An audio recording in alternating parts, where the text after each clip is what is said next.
All right, I want to go over the sheet for the building so we know what we're working on, what we're working towards, due dates and all that. So this is our building assignment. The due date's going to be 10/5, which is a week from this Saturday. We're doing a still image, so we don't have to worry about a movie or anything like that. We will be compositing it inside of Nuke, which I will show later. So the idea here is that we're modeling a building. Creating a building with repetition and realism in mind. So obviously buildings have patterns and an amount of repetition that goes into them. We also want them to look interesting. They shouldn't be just boring buildings. We have an unlimited CG budget, so we can really make these look cool. So add details as needed. Things you may want to add if your building calls for it. You may want to add doors and windows and balconies and windowsills and mechanical things on top of the building. Excuse me. There's a bunch of stuff you can add just to that to make them feel a lot more realistic. All the textures that we do are going to be flat materials. So it's going to be metal, glass, plastics, brushed metal, that kind of thing. Still not getting into a lot of texturing. We'll get into that on the next assignment. Put the building into an environment. So you can do like I showed during the last lecture, which is put the building into an environment and use that. Or you can do it as a separate, just like we did the past two, where it's just like a flat area and then we just have the building kind of sitting there. However you want to do it, I would recommend playing with both and seeing which one looks better. If you don't have a good image, it's not going to work to get it inside of another image. Okay. Don't let it just float there, just in the middle of nowhere. That's not something you want. Add lights and use render passes to enhance the rendering. Just like the last assignment, we went a little bit deeper into render passes. This one we're going to go even deeper and kind of really nail down different things that we want to be able to achieve. Turn-ins, your research, your artwork. You'll turn in your Maya file, your Nuke file, and then your before and after images. So I want to see this is what it looked like before. This is what it looked like after. I will also show different ways that you can show off your artwork, because typically when you show off, this is my building that I have in my portfolio, companies want to see how you got there. Is this straight out of the software and you rendered it out? Or did you go through and adjust passes and whatever else to get to that point? And usually they want to see basically an evolution of, this is my rendering, these are the passes, and then this is how I got to that end result. Okay, so I'll show that next week. Your turn-in for your still should be one as rendered image and then one polished image. 2400 by 3000 or 3000 by 2400, depending on your proportions. This resolution is the same resolution for the images that are in the hallway that are printed out. This is basically an 8 by 10 printed. You can probably push it to an 11 by 17 or 11 by 14, a little bit bigger, but it would be a stretch, okay? The bigger you want to print these things, the more resolution you're going to need. At this resolution, you can really do a lot with it. Even if you're just using it in your demo reel, at 2400, you can basically zoom in on different features and show off those different features in your demo reel. If we rendered it just as is, you don't have that ability, okay, or just as 1280. So we want to make sure this is a nice big resolution, 14 points possible, and that class. Questions on the sheet? Okay. I'm going to show a couple things here just because you may need them. Okay. As we progress in this class, everyone's assignments are going to be different. Everyone's stuff is going to be different. So I want you to see how we would do stuff in a variety of ways. You may not use it this time. You might use it next time. So one of the things that we are going to do, obviously, is we're going to have to set up our cameras. So I've set up this camera here, and I want you to see. I'm going to take my resolution down. Let me put this back to 1. Oops. And as I render stuff out, I keep everything small, remember? Okay. So I'm going to render this.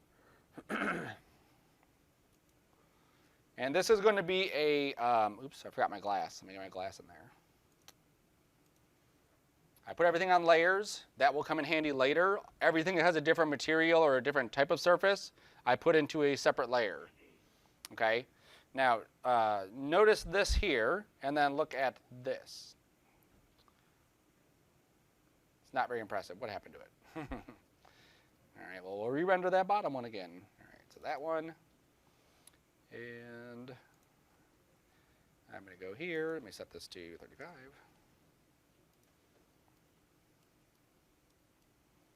Okay, roughly in the same spot. I'm going to create a snapshot by clicking on this little snapshot icon down here. And then I'm going to, oh, that's why. No, it's not why. That, good. Yeah, I don't know what's with this snapshot here. It doesn't want to load. I'll just delete this one. All right, so I've saved that snapshot. Good. I'm going to go back up here and hit render. Okay, now what I want you to look at is the two different looks just by changing the focal length of this. As you're doing test renders, obviously you want to look at it in the same quality rendering or same, at least, view that you're going to be seeing it in. So this is a 35 millimeter Maya focal length lens. That's the default. This one is 200. Which one looks better?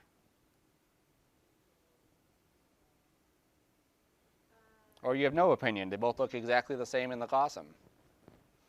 Second. This one or that one? That one. That one? So this one gives us a lot more distortion. So we're actually getting more of like a fisheye lens on our building. Typically for a building, you want to show it off like this. You want to feel like you're further away and zoomed into it, so it kind of flattens it out some. If we were in an environment and we saw the building like on the street corner, yes, we'd want more distortion because we want that to feel like our eye is like right on top of it.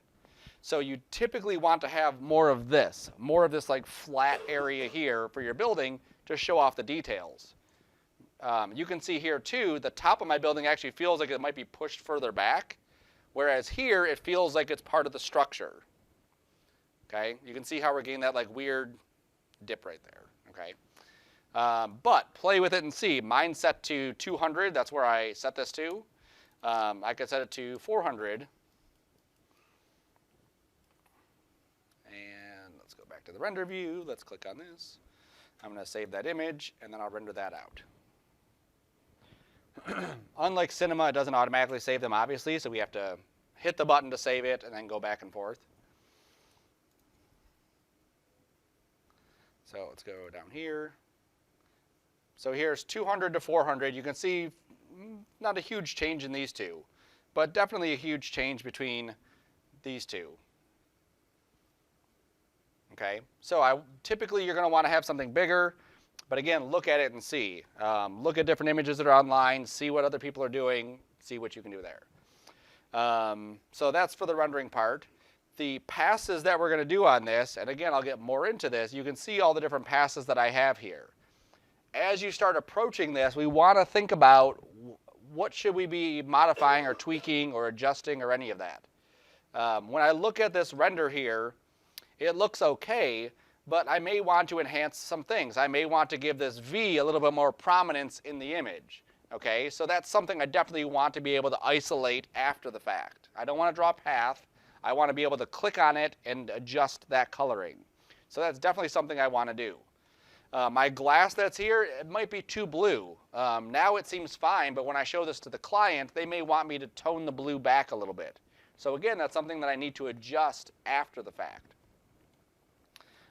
Same thing with this metal-y type structure, concrete structure that goes around it. I might want to adjust that. And it's hard to see in this image. Let me turn my stuff off. I have all these cubicles. All those cubicles might need to be adjusted too. That might be something that I want to play with after the fact. The color, how they're blending, how I'm seeing them, okay? So we've done some basic render passes. Now we're going to get further into it and really hone down so we can have controls for each one of these items. I want to be able to control what the reflection or what the color of that looks like, or specularity, or any of that stuff. I also want to be able to control the floors, my slats. It's hard to see, but they're there. Let me switch my camera. There we go. The building. Okay, so everything is separated. And then there's my glass. And then there is my logo up there. Okay, so all my stuff is separated, all in different pieces, all layered out nicely on the side. And I have all my stuff kind of grouped into here so I can also manipulate it as I go. Okay, So eventually we'll get to that, but I just want you to start thinking about it now, because as you're building stuff, it will help to do it now versus doing it later. Now, a couple things I do want to show is how you can build certain items. So my cubicles, that's my cubicle there. I basically just created the shape and then rotated these pieces around, and then I was able to extrude it and create this like basic block of a cubicle. Doesn't make sense at all. Obviously, there's no way for this person to get into their office without climbing over someone else's office. But from the outside, we can see passageways, we see walls, and typically that's going to be good enough for what we're doing, okay? So let's see how we would build something like that. I'm going to go into Cube. I'm going to build basically just one L-shaped wall. Go like this. Typically I have my building up so I can see proportion-wise about how big it is, but I don't need that right now. I'm going to add a division here, go to my edges, squish that guy over there, grab the face, and then just extrude it. And then I'm going to, it's kind of picky, but I want to make sure that these are proportionate, right? So this wall right here seems a bit thicker than that wall, so I'm just going to nudge it over. A hotkey that I don't show in the hotkey video, Alt and arrow key, and you can move stuff around using the arrow keys. Simple way to do that. Okay. So now I need to create a bunch of these. I could go into the top view and center pivot this, duplicate it, rotate it like so, and then just nudge it over, and then duplicate this several times like this, and then rotate that around. There we go. And that would give me something that would look very similar to what I had before. That's a definite possibility. And I don't know if that's my original one, probably not. There we go. So what I'm going to do is I'm going to use a tool called Mesh. Mesh is the equivalent in Cinema of the cloner, okay? But you can do a lot of other stuff with it too. It's not under the modeling menu. It's under the FX menu. And here is Mesh. Now, all right. So I click the object, I go to Mesh, and then I say create a Mesh network. Now this is where it's a lot different than Cinema, because in Cinema it's just like it's there and you can just start tweaking stuff. In Maya I have to go to the attribute editor and I get 3 tabs. This is my Mesh tab. This is where I'm able to add all the different things that would go into what my Mesh is doing. This is the distribute, so by default it's going to do just like a cloner would and just copy it. In this case it's 10 times. And then there's the Mesh repro, and this is basically the reproductive objects that you're doing. So I created my, my 2 walls, that's right there. Okay, that's what this P cube is. If I modeled something else, I could middle drag it into here and also do the same thing to that. So let's go back to distribute. I'm going to go to radial. I'm going to change this to XZ. Another sucky thing about Maya's Mesh is I can't just move stuff. Like in Cinema, you can just grab the cloner and move it wherever you want. In Maya, you can't. You have to go to Mesh 2. I have to go to Transform, and I just add this in. And then I have to go to Controller, right-click, and say Create. And then this makes a controller, and now I can move this where I need to. Okay? So now I can see that's definitely not right. Click back on my Mesh, click back on my distribute, XY. None of these seem to be the correct one. I think I might be just off a little bit. Let's make this 50. All right, so that gives me a better idea of what it's doing. There's XY, that's not it. YZ, that's not it either. Okay, so I'm going to go back to my default shape. Here is my default shape. If you look in the outliner, the one that's grayed out, the one that's hidden, that's my default, okay? So if I click on that and I go to Modify Freeze, that will freeze the transform, and hopefully I'm able to then go into this and then find the right angle. Nope, it's still not working, so I'm just going to go to the original shape and just rotate it until one of the directions gets me into that spot. All right, so there we go there. Here, And here, back to my mesh, back to my mesh. All right, and then I can go into my random, add the random node, and now I can adjust random rotations, adjust random positioning for all of these. 20. There we go. Now there was an issue that I had, which was I wanted all of these to basically rotate exactly 90 degrees. Did I save that down here? No, I did not. All right. All right, so I'm going to go in here and just edit this with Notepad. This is going to give me a little piece of script that I could then copy.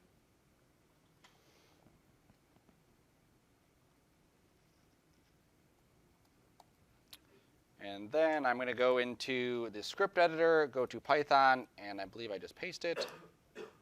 And I got an error. Object does not exist. What did I click wrong? Open mash data, this node. All right, make sure I click mash. There we go.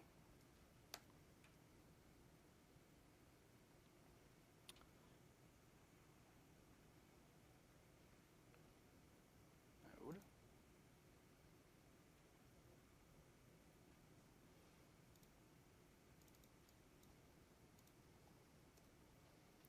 Oh, come on. Let's try adding the Python here. There it is. Sorry, wrong spot. I pasted it into the Python tab, and then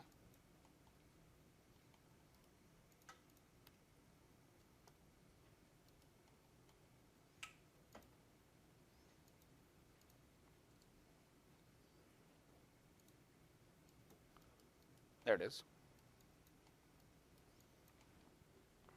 So I went to my mash node, I added a Python script, and then I pasted that script right in here, and then that's what it does, is automatically increment each one of these 90 degrees.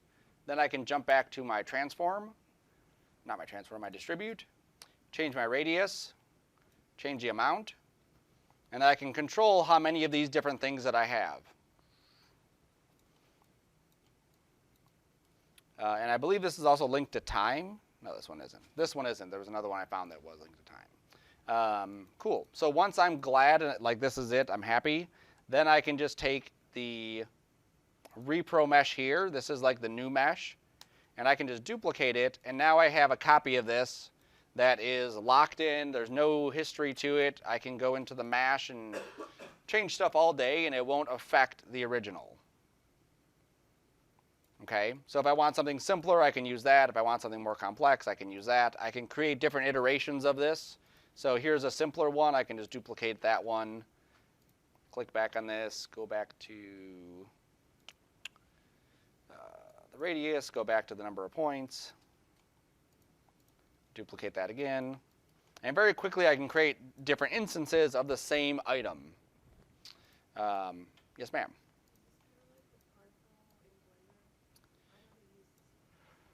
Particle in Blender? No, there'd be something different for that kind of thing inside of Maya. There's actual, under the effects, there's actual whole particle system right here that would allow us to create particles and that kind of thing. I haven't used the Blender one, so they might call it something different. Very similar to Cinema 4D's Mograph. You can actually control things using a signal. Obviously using Python. What is a lot different than it is you can actually go through and you could, let's say they had a piece of geometry like a hilly area. I had an animation. I can actually paste that animation all over this entire thing where I'm just basically using this brush and putting creatures or whatever all over this plane. And I can also animate and offset their animation. I can randomize their stuff.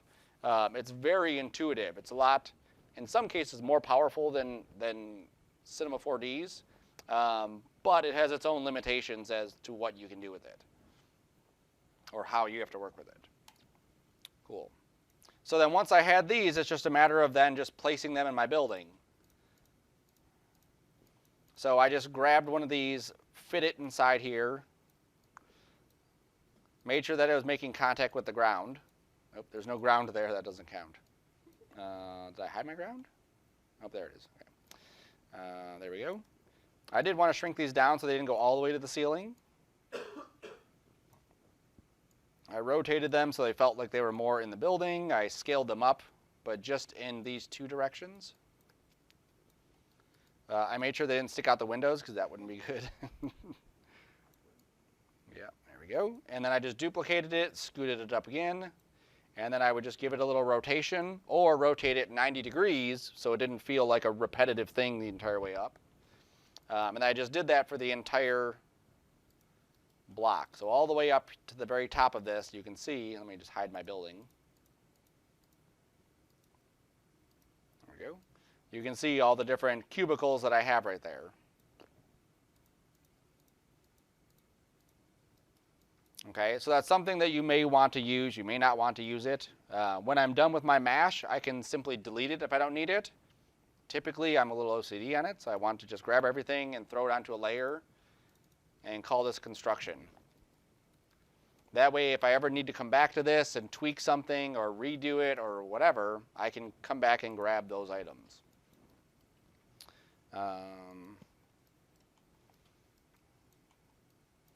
Cool. And then I showed the letter there, that. Yeah, so that should be it. I mean, everything else that we've done for this building should be good. Oh, there was one more thing. Sorry, one more thing. Let me hide all my stuff here. This was a cheating way that I created, excuse me, my ledges. So last time I showed duplicating it and rotating it around, moving it up. This was how I built mine, is I went through and duplicated my original building, hid my original, and then I went through and grabbed each one of these pieces here.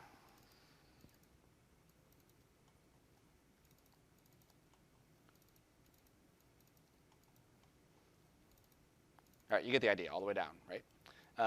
Then I went to bevel edge, and then I went to however thick I wanted these to be. Like that. That looks good.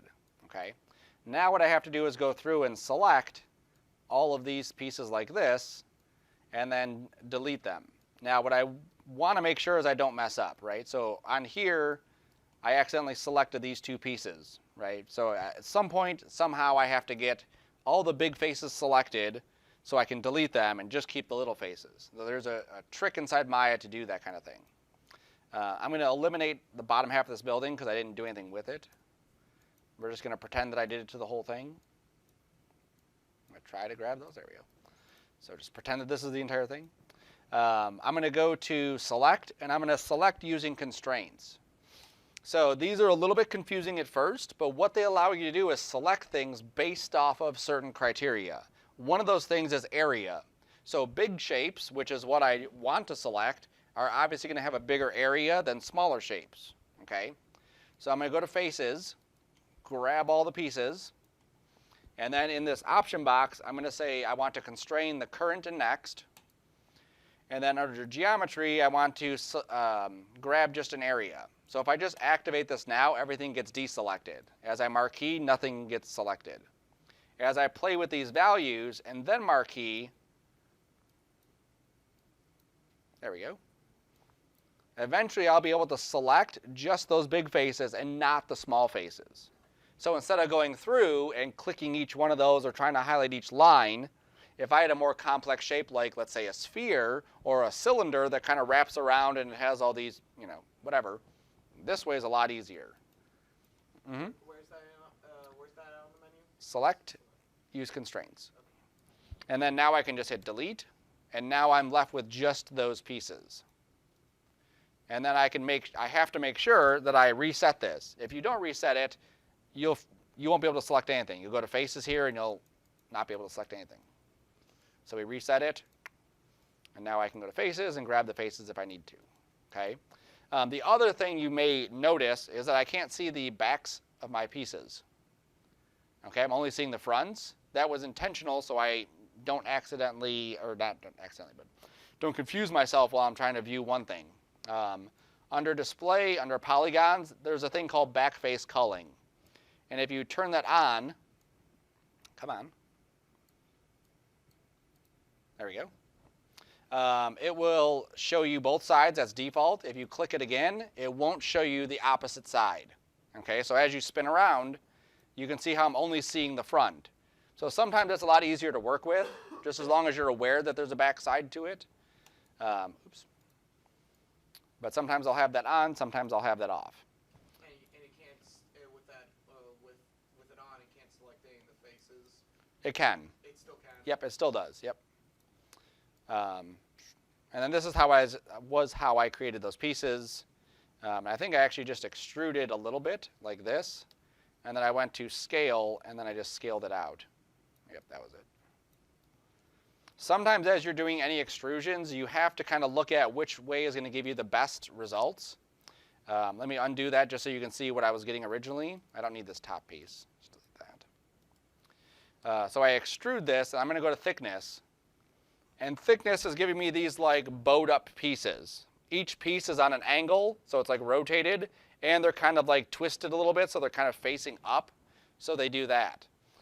So that's no bueno. Let's go to local translate Z, push that out. This is okay, but now I'm getting these like rounded corners. Again, not very good. If I just extrude, then go to my scale tool, and I just grab that corner manipulator and pull it out, I get pretty consistent square pieces all the way around it. Okay, so very cool. A couple more little hotkeys or different ways to select things. Shift greater than I've mentioned before, it'll grow your selection. Okay, so as I had those edges selected, I shift greater than, it grabbed the next row. I may then want to go and hold down shift, marquee this, and then delete if I'm trying to get rid of, let's say, that edge or that face in the middle. Okay, so that might be something you want to do.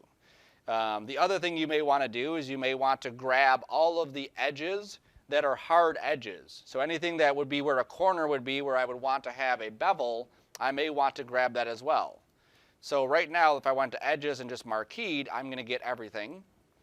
If I use that constraint, I can go under geometry, curtain next, angle, and I'm going to set this between 115 and 68. 90 should be a 90-degree angle. That's what I should get. So I'm going to grab everything between this range, hit activate, and you'll see how I'm able to grab all the corners. And then I can throw a bevel on this and then reset it. Then maybe I'll add 2 segments. And again, that saves me loads of time instead of going through and clicking and shift clicking and shift clicking. It'll drive you crazy. All right, so that's cool. Delete that. You can also use that selection tool.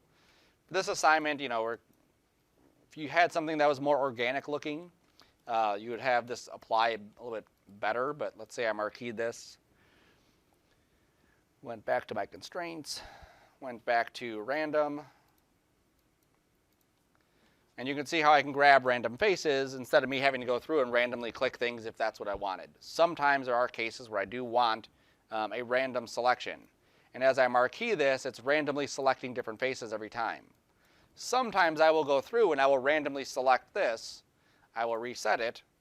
And then I'll go through and, let's say, deselect that portion and then spin this around and deselect that portion. And so now I have a band in the middle that's kind of random. I'll, let's say, delete that, and then I could extrude it and give it, you know, maybe that's a sculpture on top of my building. I don't know what. Okay, so sometimes you want that. Look under the select options too. You'll find there's so many different things inside here that I don't necessarily use all the time, but I do use, when I use them, it's like amazing. Things like selection border. Where it allows you to select the border of an item. Create polygon sphere. So I'm going to tab, drag this to select these. I'm going to go to select, CV selection border. Whoops, sorry, that's the wrong one. That's the wrong one. Convert selection, that's what I wanted. 2 vertices, there we go. Or I want to grab some vertices. And I want to convert these to faces. There we go. So again, you'll find just little tips and tricks you go and find these things. Shell border. Oops, that's something else. Sorry. UV border, face perimeter. There it is. So now that grabbed all the way around what I selected. So if I'm trying to get this, but I just want the border pieces to face perimeter, and now I have that perimeter that goes all the way around it. Or I want to do edge perimeter, or just the contained edges, or the edge loop. There we go. Okay, so there's lots of different things you'll find inside there. I also use my snap a whole lot. As I'm putting one item on top of another item on top of another item, I created this, and then I want to take a cylinder, and I want the cylinder to be lined up perfectly with this cube, or this sphere. So I'll hold down D, hold down V, move my pivot to the bottom here, and then just hold down V and snap that wherever I need to. It's way off. There we go. Okay, so again, sometimes you'll need those kinds of things. Usually when I'm building, like when I built the A, I just snapped it right to where the A was going to be. I hate having to zoom in and out. Construction? Nope, I don't want the construction. So when I'm up here and I'm looking at this is where I want the A to be, and I go and create that. Yep, just stay there. I hold down the V key while I'm in the move tool, and then just middle click and drag. And I'm able to snap it right to where I'm working. So I don't have to zoom out and then move it, and then move it, and then move it to get it in position. So you'll see, again, these are just little things that along the way will help you speed up your workflow.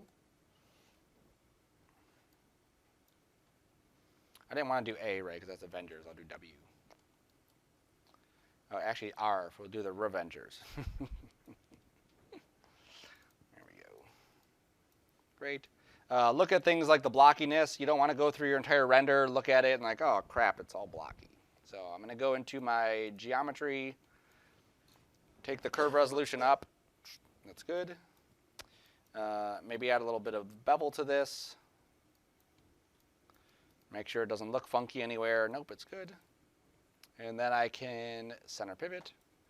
If you have a specific font that you've loaded and that shows up, you want to make sure that your font stays on the computer. Let's say I loaded some random font from home. It worked at home. I bring it here. That letter won't show up if the font isn't loaded. Okay, so I'm satisfied, delete history. Now it's not looking for any font. It's just locked in right there. Other stuff I would do to this R is I would also add maybe some brackets kind of holding it up to make it feel like, again, that it is like a real letter sitting right there. Oh, stupid. All right. Cool. So that should take you pretty much right to the end of that assignment as far as the modeling goes. The materials we've gone through, the lighting we've gone through. I'm going to go through the rendering part next week and show you how I'm splitting everything apart and then putting everything back together again. Keep yourself organized in the layers. Keep yourself organized in the outliner. Any materials you have, make sure they're labeled. Oops, those I apparently haven't labeled. This is my glass, I believe. It's not the glass, is it? Nope, it's the steel. And this is my concrete. All right, and I'll save, and then that should be good. Cool. Any questions on that stuff? It's a lot, like I said. Some of the stuff you might use once or twice. Some of the stuff you'll use like every day. No? All righty.